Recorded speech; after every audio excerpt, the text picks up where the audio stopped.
Hola. Hey Mr. Nkomonde. Yeah, but man ngicela ukuthi manje ngikhulume nawe yabo concerning lama video lawa owayenzile. I-video one live yabo.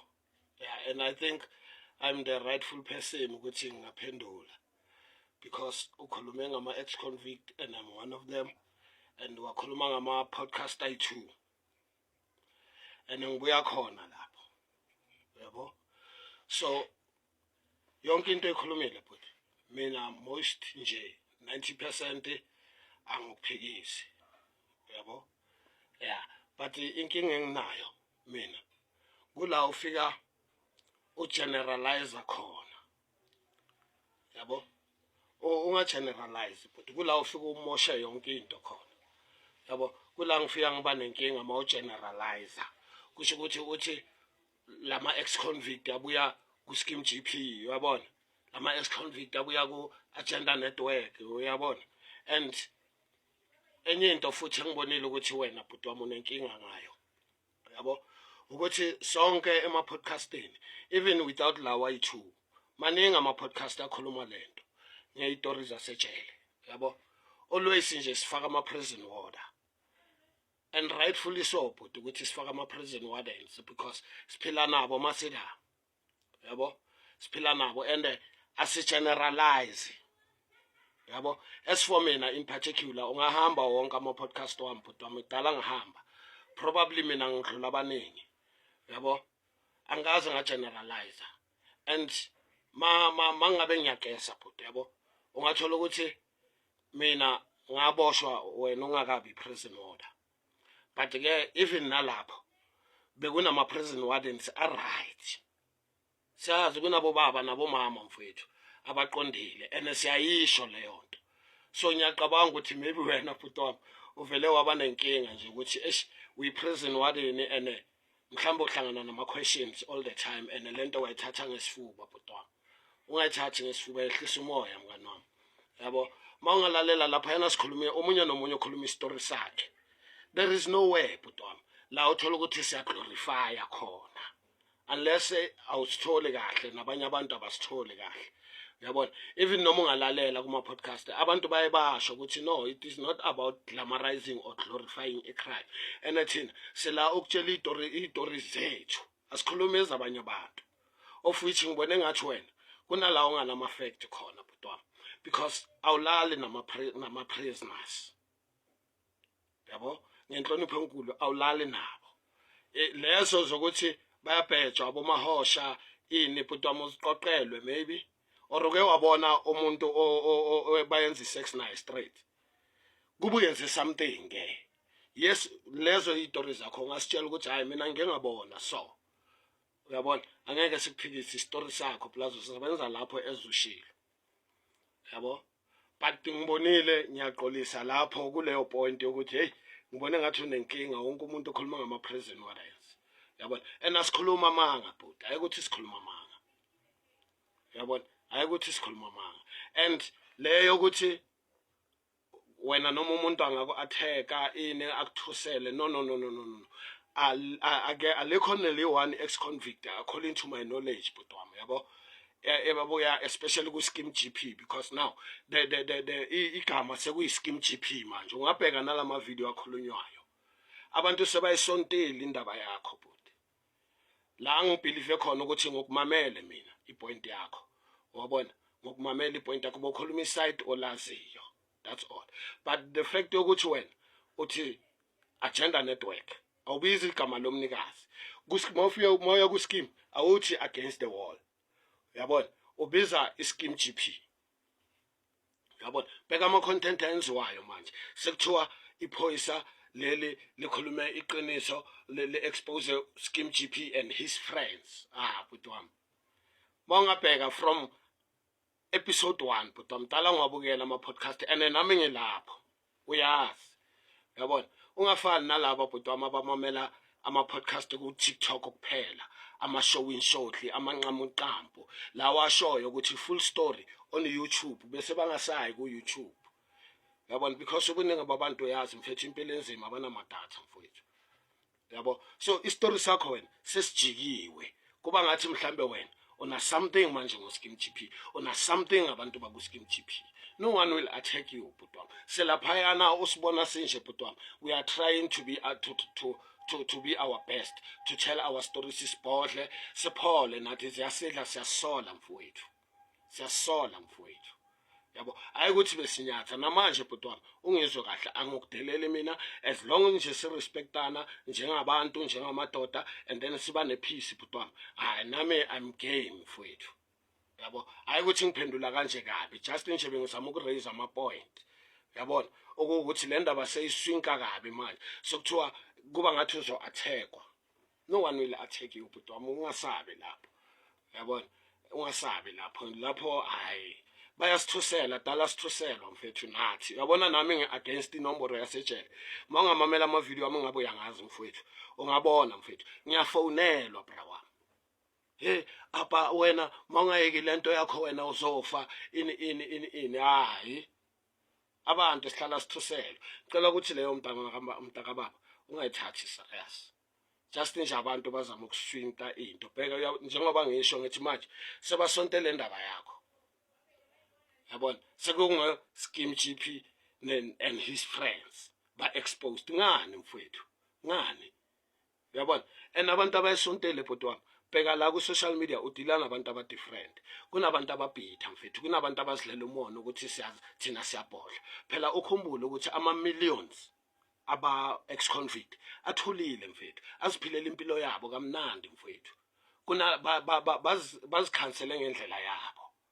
Yabona, it doesn't mean manje sonke sidinga ama-shrink to go to that podcast to tell my stories.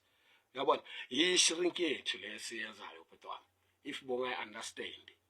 Yabona, so abanye intwana zabo, abantwana babo mfethu bayasithola, they listen, they know their language, we talk the same language because we can go down to their level mentally because besilapho mfethu siyazi into esimoshile. Uyangithola, so sizama ukuthi siyehlele kule level yalabantwana sikhulume nabo grand. I hope you understand bhuti wami, mina nginama hard feelings now.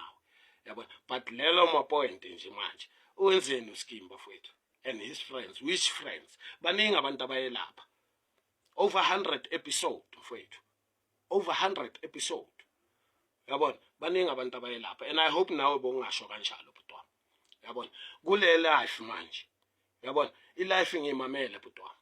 And I could see ukuthi uTrinity Msibi ukhuluma ngayo, ugqizelela lento yokuthi uthi 100% uvumelana nawe. Yabona, and nawe wabona ukuthi uTrinity ungikhuluma ngabo, is one of them. Yabona, and now ngabona ukuthi uyashintsha ebusweni, uba serious, uyaconcentrate kuye, and then naye usakhuluma lento yokuthi ubani ongako-attack ama-threat. Hayi Trinity man, no bafethu man, ubani ozoku-attack for what? Siyakhuluma la kuma-social media, silungisa ama-issues njengoba nawe Nkomonde mfowethu ushilo mfethu ukuthi u-attack ama-social issues wethu abomzansi. Nangu Trinity Msibi. Yabona, it's like kimi uTrinity umuntu othatha umese aye tavern athi uyosiprotecta. For what? We understand? Makayenza leyo nto. To me yena bekazifunela nje umsebenzi ngendlela zakhe, ngisho sikaphana nangamanamba ngithi I'm not opposing that. Alright. Uyaphanda, uyaphusha mfethu, wenza positivity, but not in that way, if you may understand me. Not in that way. But don't worry my brother, I know Trinity. I've been supporting Trinity. I love him. He's my brother. Maybe you know through the videos. I've been supporting him all the way. We are now. But I did not like when I tell paraffin kind of a thing. Yabona, uyazi Trinity mfowethu ukuthi silapha naye mawungambuza mhlambe yena oruzama ukuzikhipha ukuthi yena no aka-glorify only himself. No Trinity, it doesn't work like that. All of us esiyalapha mfowethu. Yabona, as naye uSkim i-ex-convict. You understand? Usho every day ukuthi bafethu, people must tell their stories and must tell their stories and siqoqozele abantwana esisibona mfethu sihamba igolo thina siyawenza umsebenzi bra wami. Yabona? So ungageneralize mngani wami. Na next time kwezinye idory. Yabo, number 1 educational speaker in the whole world. I love you my brother.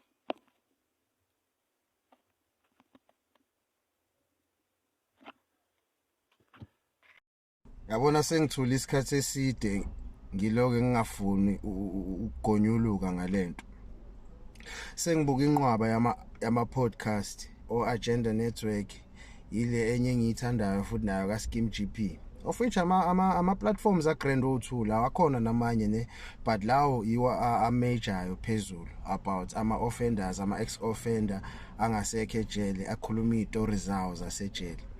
Into efike ngiphathe kabuhlungu la, majority lama ex offenders are romanticizer ijele, enza ijele kwi public or kwi society libukeke ngazathi I holiday inn.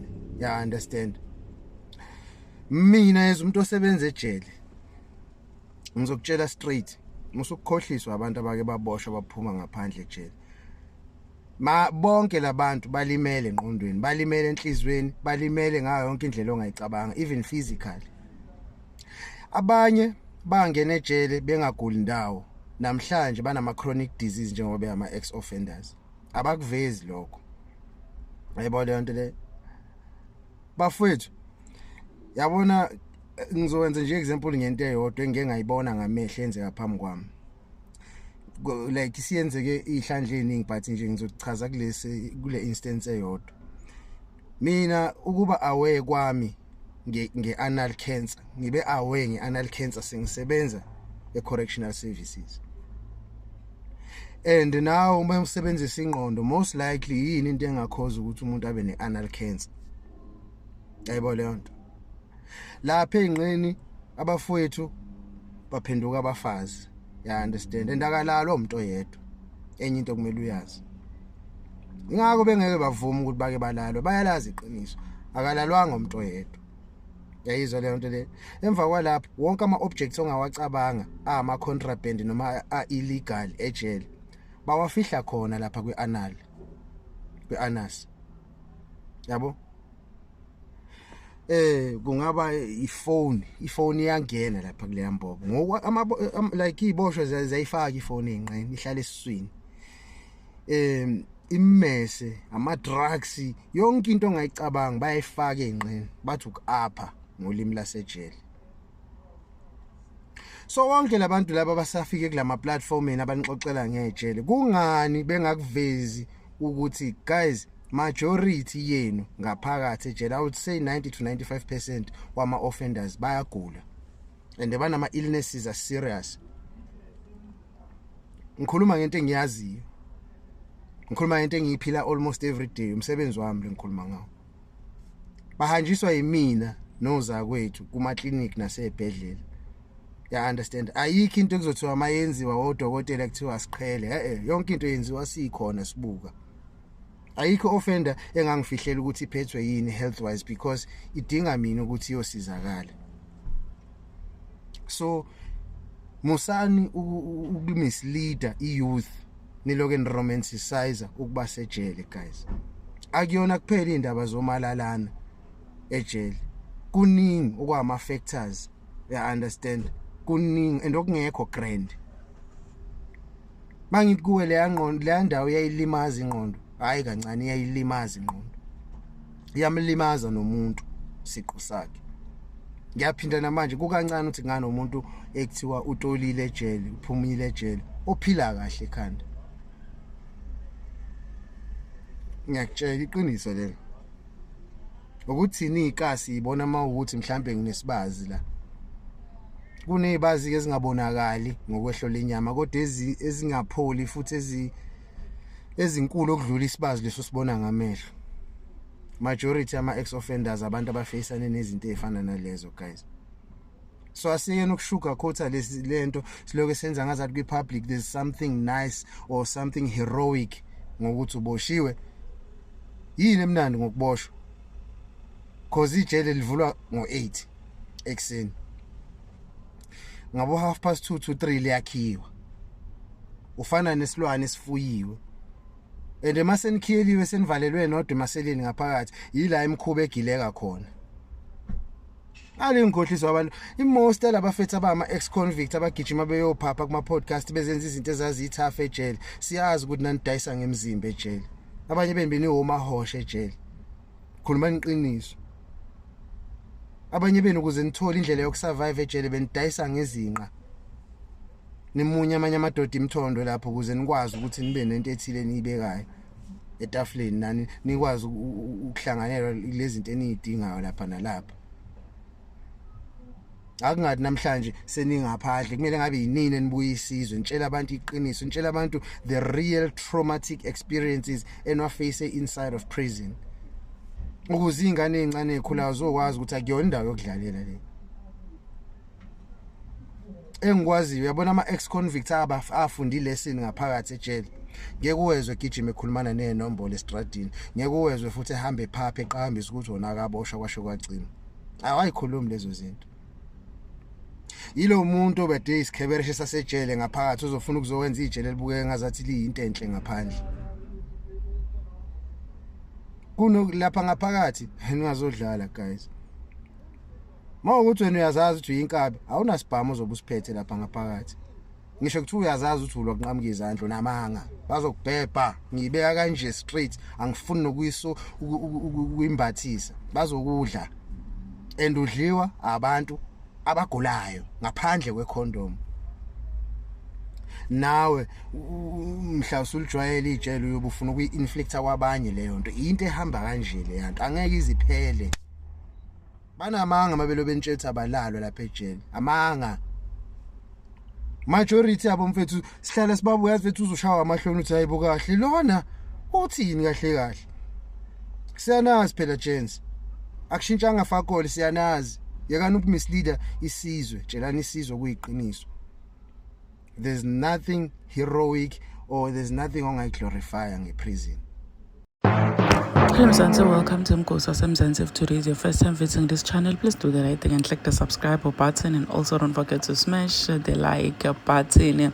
I-ex-convict yaphendula unkomonde ngemva kwe-viral video yakhe la yendile la khuluma khona ngema-ex-convicts lasuka aye kuma-podcast ayokhuluma ngakhuluma iqiniso letinto letendeke ejele. Uthi ma-ex-convicts makafika kuma-podcast akhuluma ngazuthi ejele i-5-star hotel kumnanzi khona abakhulumi about the real struggles that they are facing leni emajele. So this guy was basically just saying ukuthi akusiwonke umuntu ofika kuma-podcast akhulume kanjalo. Labanye abantu bafika ba-podcast bayakhuluma iqiniso kanti futhi bayavakalisa ngisho nokudisola. Bekasho nje ukuthi le video ngiyenda ngenhlonipho ngikhuluma ngenhlonipho ngifuna kusho ukuthi cha khona labanye labafika kuma-podcast bakhuluma iqiniso futhi abakhulume into leyakha kona lefundisako. Please do comment what you think below down in the comment section. Don't forget to hit the notification bell so that you can be notified whenever I upload a new video. This is the end of my video. I am signing out. Goodbye.